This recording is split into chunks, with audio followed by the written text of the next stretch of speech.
Hi, I'm here with Tim Lucas, who's the editorial director of Video Watchdog, and Donald Lucas, who's the art director of Video Watchdog.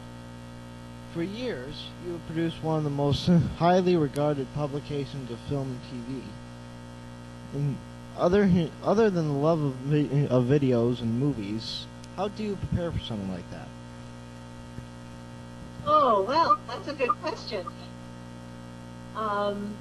Tim has always been a writer and a lover of movies, and I used to work as a computer teacher.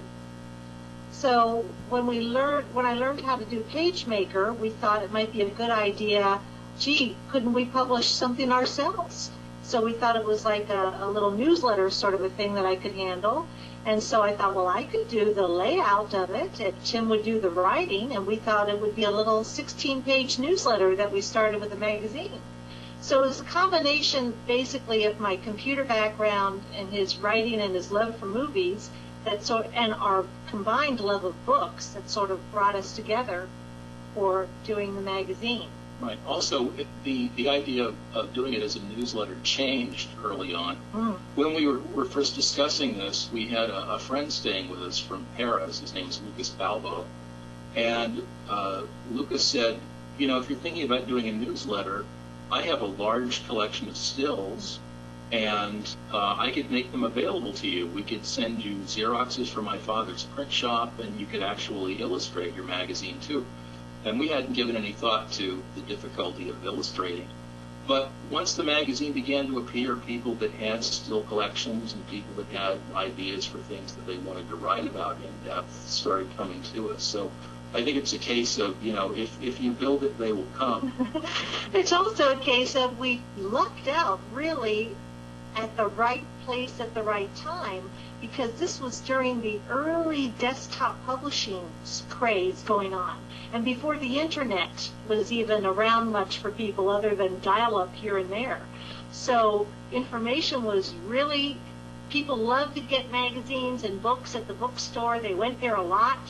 Video was just starting, and the craze for video was really hot. So the combined combination of doing it yourself and doing it especially on this tiny genre, it was just a perfect timing. Yeah, well, a number of magazines started around the same time, like Film Facts and Psychotronic Video and Scarlet Street. And Film Facts is still hanging in there, but we're the only other one that's still around from that particular generation of film magazines. So you basically added hold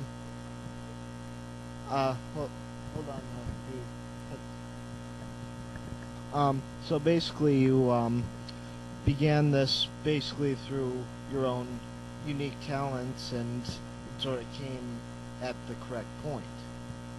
The Video Watchdog actually started out as a column that I was writing for other magazines. There was a magazine out of Chicago called Video Movies, and that's where I first wrote the column. It lasted there for about a year, and then that magazine went out of business. But the column itself was still very popular. I had a lot of mail from people that read it and had things to offer the column. At that time, it was about finding things that were, you know, badly pan and scanned, or people would send in lists of continuity errors that they'd found, things like that. So from there, I did an on-camera thing for a magazine called Overview that was published for one issue only on videotape by Michael Nesmith, formerly of the Monkees. And I went out to Los Angeles. It was my first trip to LA, and I stood in front of a full camera crew and pretended like I was Orson Welles in The Third Man or something, smoking a cigar and looking very mysterious. And that was the Video Watchdog. But that only lasted for one issue, and I wanted to continue, so I approached Tony Timpone at Fangoria about running the column. And Tony said that he didn't think there'd be place for Fangoria for it, but he said, you know, we're thinking of launching a magazine that would be Fangoria's own best competition. So they called that Gore Zone. And the Video Watchdog column appeared in the first issue and was there for the first, I think, 23 or 24 issues. And at that time, we had already launched the actual magazine, and there just wasn't enough time for me to handle both jobs. I wasn't that experienced at juggling a lot of different work. I'm more experienced now, but back then I just had a meltdown. Well, also, Gorezone was going quarterly instead of every other month, and we thought 4 times a year for Video Watchdog, I think we need to come out more often. So that's why we decided to start it at the time we did, when my computer skills were high enough and, we thought we could do it. One of the best things about the dog is your explanation of many hard-to-find films and their countries of origin, such as Asian cinema and German creamy films. How do you learn about these? How do we learn about different kinds of foreign cinema, you mean? Well, yeah. Yeah. Well, I mean, I was always more interested in obscure films.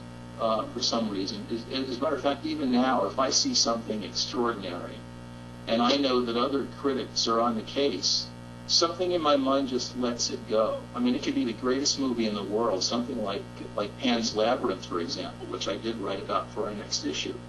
But I'm not going to get obsessive about Pan's Labyrinth because I know other people are. And there are a lot of other worthy things out there that need their champions. And they need somebody to state their case. So that's what I've always been interested in doing. Mario Bava is a classic case in point, because when I started working on the Mario Bava book, Mario Bava, All the Colors of the Dark, back then, he wasn't really taken very seriously, even by the people that wrote books about the history of the horror genre. So I saw something worthwhile in his films that a lot of other people weren't seeing, and so I made that my subject for a long time.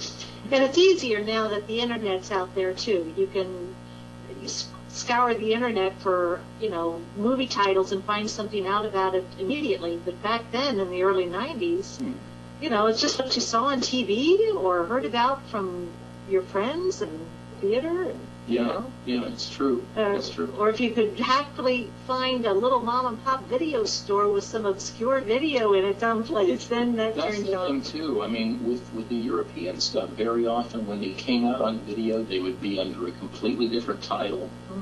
I remember a Lamberto Bava movie coming out on video, and it said that it was directed by Larry Lewis. So they would anglicize their names. It turned into a big mystery. It wasn't just that the movies themselves were good. It's like they had a lot of subterfuge surrounding them, and it needed to be sorted out by somebody. So that's a task that we took on for ourselves.